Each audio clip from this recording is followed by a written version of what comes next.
Game week 11, we are through 10 weeks already, quarter of the league already done.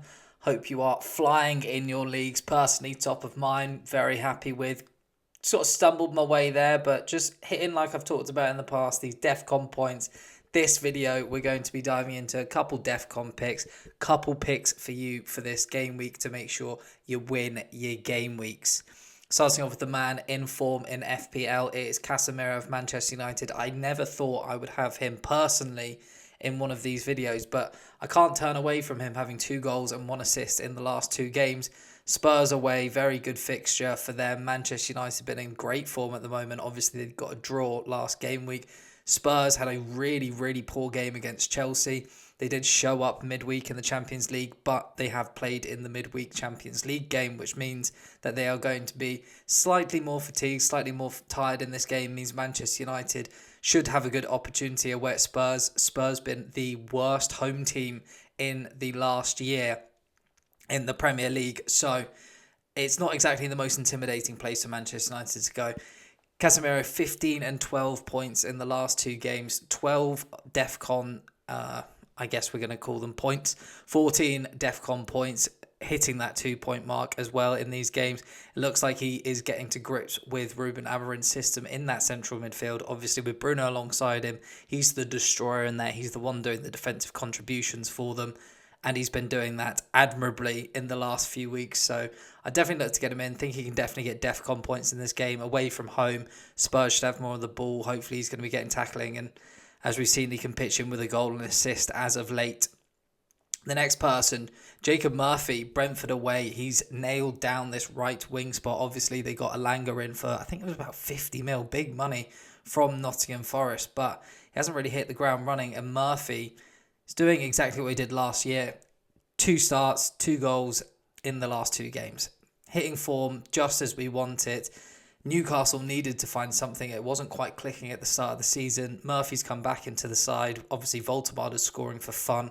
Who's going to be providing the assists? Who's going to be getting the goals from Voltemada holding up the play? Murphy looks like he could be that guy, and if he nails down this right wing spot, which it looks like he is, I don't see why he would not be starting going forward, especially with so many games for Newcastle. It looks like he is preferred, at least in the Premier League as well, so not too much worry on that sense. The next player, Fernandes. Am I a fan of Nuno? Am I not a fan of Nuno? I talk about him every single week at this point. West Ham, I'm flip-flopping between the two depending on what's going on.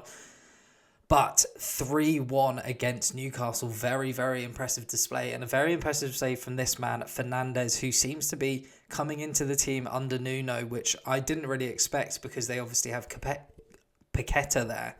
I didn't think Nuno would be that aggressive offensively, but I think he's probably looked at this team and gone, there's goals, there's great attacking players, which I keep banging on about, and West Ham, if they're going to stay up, I think they're going to have to do it by the goals. Nuno can coach the defence as much as he wants, but he needs the most out of these players attacking-wise. Burnley at home coming up, fantastic fixture for them. 1 goal, 1 assist in his last 2 games as well for Fernandes, playing in there. Tide may be turning for West Ham, we'll see. Burnley at home, massive game. The fans have to be right behind this team. Fernandes has to be putting in a 9 out of 10 performance, getting us a goal or assist, and making sure West Ham come home with 3 points if they are going to be staying up this season. The next player, Nottingham Forest, Callum Hudson-Odoi, another player who seemed sort of cast out at the beginning of this season. I mean, 3 managers already at Forest. Sean Dyche, he got the start last time against Manchester United, played the full 90 minutes, got Leeds at home coming up.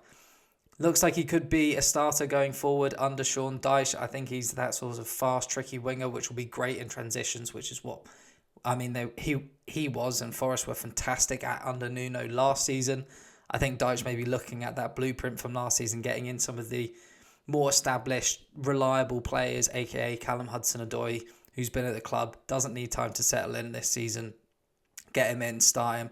So I think Hudson-Odoi, and if Forest, they obviously scored 2 against Manchester United, who were flying prior to last weekend's draw, 3 wins in a row in the league.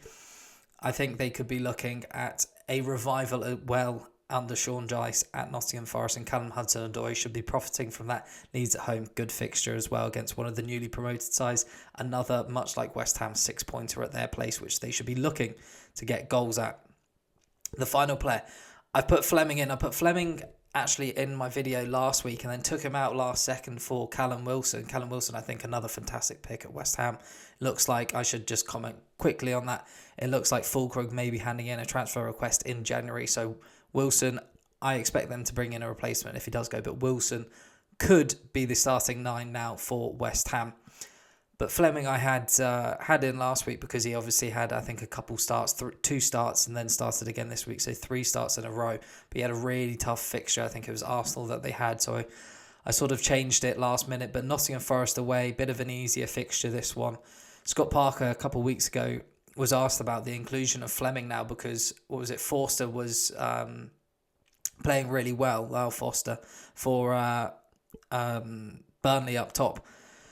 But he said Flemming has just been training really well. He went in, he took his opportunity. I think he scored a couple goals as well. He's been in the goals. I don't see Scott Parker sort of going, well, if he's playing well, I'm not going to take him out just because Foster's come back now and is not fully fit, etc. But he was back. He'd played minutes 2 weekends ago. Last weekend didn't get any time. So and Flemming still got the starting shirt. So I think it could be someone that is now the new Burnley number 9 and is really taking his opportunity, at least while he's in form. I'd look to get him in and get him on your team as a third choice striker. I think it's an absolute no-brainer to have in there, obviously ahead of some of the others that potentially are out injured, or if you have another striker that you are not too keen on, I'd look to get Flemming in. But that's all I have for you this week. Give this video a like if you enjoyed. Comment down below players I should be looking out for, or players that are on your waiver wires you're thinking of picking up, and subscribe going forwards. I've got videos out every single week to help you win your game weeks.